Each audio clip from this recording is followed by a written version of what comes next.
দেখতে না দেখতেই চলে আসছে পবিত্র মাহে রমজান। আর রমজান মাসে ইফতার আইটেম হিসেবে আমরা সকলে ভাজাভুজি খাবারটা একটু বেশি খেয়ে থাকি। আজকের পর্বে আমি আপনাদের তৈরি করে দেখাবো ডিম দিয়ে খুবই সহজ একটা নাস্তার রেসিপি, যেটা আপনারা ইফতার আইটেম হিসেবে খুব সহজে তৈরি করতে পারবেন। প্রথমে চুলায় একটা প্যান বসিয়ে দিয়েছি, এর মধ্যে নিয়েছি 2 টেবিল চামচ রান্নার রেগুলার তেল। তেলটা একটু গরম হয়ে এলে এর মধ্যে দিয়েছি 2 টেবিল চামচ পেঁয়াজ কুচি। পেঁয়াজ কুচিটাকে 2-3 মিনিটের মতো ভেজে নিয়ে এর মধ্যে দিয়েছি আদা রসুন বাটা আধা চা চামচ। এবার আদা রসুন বাটাটাকেও আরো কিছুক্ষণ ভেজে নিচ্ছি, যাতে করে আদা রসুনের কাঁচা গন্ধটা চলে যায়। এবার চুলার আঁচটাকে কমিয়ে দিয়ে প্রথমেই এর মধ্যে দিলাম আধা চা চামচ চাট মশলা। জিরার গুঁড়া দিয়েছি 1 চা চামচ, মরিচের গুঁড়া দিয়েছি 1 চা চামচ, লবণ দিয়েছি স্বাদ মতো। এবার খুব ভালোভাবে মশলাটাকে আমি একটু ভুনে নিচ্ছি। আর অবশ্যই চুলার আঁচটাকে কমিয়ে রাখতে হবে, যাতে করে মশলাটা পুড়ে না যায়। মশলাটা যখন ভালোভাবে ভুনে নেওয়া হয়ে যাবে, তখন আমি এর মধ্যে দিয়ে দিলাম সিদ্ধ করে রাখা আলু। আমি 2টা মিডিয়াম সাইজের আলুকে সিদ্ধ করে হাত দিয়ে ভেঙে নিয়েছি, 1 কাপের মতো হয়েছে। এবার আলুগুলোকেও খুব ভালোভাবে একটু চামচের সাহায্যে ম্যাশ করে নিচ্ছি, এতে করে কাটলেটগুলো তৈরি করতে সুবিধা হবে।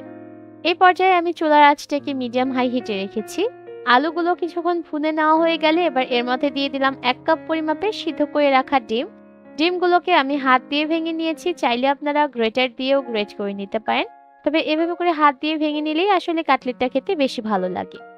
এবার এই সবকিছুকে আরো 2-3 মিনিটের মতো হাই হিটে ভুনে নিতে হবে। আর এই মিশ্রণটাও একটু ভুনে নেওয়া হয়ে গেলে তখন এই মিশ্রণটাকে চুলা থেকে নামিয়ে ঠান্ডা করে নিতে হবে। মিশ্রণটাকে আমি একটা বাটিতে নিয়ে নিয়েছি, আর এরই মধ্যে কিন্তু মিশ্রণটা ঠান্ডা হয়ে গেছে। 2 হাতে সামান্য একটু তেল মাখিয়ে নিয়ে এবার এখান থেকে অল্প অল্প করে মিশ্রণ হাতের মধ্যে নিয়ে কাটলেটের শেপ দিয়ে দিচ্ছি।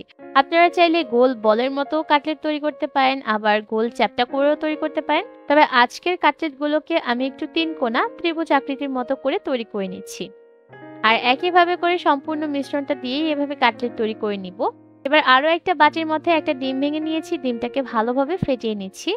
আর একটু সময় নিয়ে ফেটিয়ে নেবেন, যাতে এটা একটু পাতলা হয়ে যায় আর দলা বেঁধে না থাকে। এবার যে কাটলেটগুলোকে তৈরি করে রেখেছিলাম, সেই কাটলেটগুলোকে প্রথমেই ময়দার মিশ্রণের মধ্যে একটু গড়িয়ে নিচ্ছি। আর এভাবে করে ময়দার মিশ্রণে গড়িয়ে নিলে কাটলেটগুলো ভাজার সময় আর ফেটে যাবে না।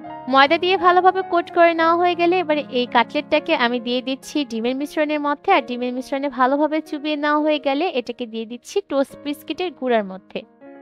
টোস্ট বিস্কিটের গুঁড়া দিয়ে ভালোভাবে এই কাটলেটটাকে কোট করে নিতে হবে, যাতে করে চারিদিক থেকে বিস্কিটের গুঁড়া লেগে যায়।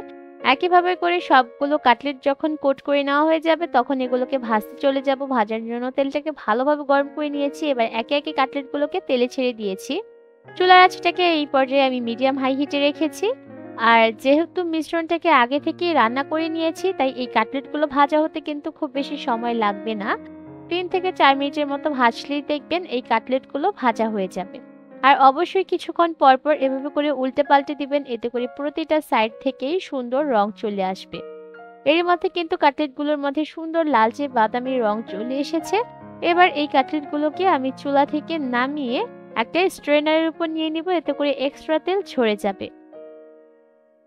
খুবই সহজে ডিমের এই ইউনিক কাটলেটের রেসিপি আপনারা খুব সহজে তৈরি করে ইফতার আইটেম হিসেবে সার্ভ করতে পারেন। দেখবেন ছোট বড় সকলের কাছে ভালো লাগবে। সবাইকে পবিত্র মাহে রমজানের অগ্রিম শুভেচ্ছা জানিয়ে আজকে এখানেই বিদায় নিচ্ছি। আল্লাহ হাফেজ।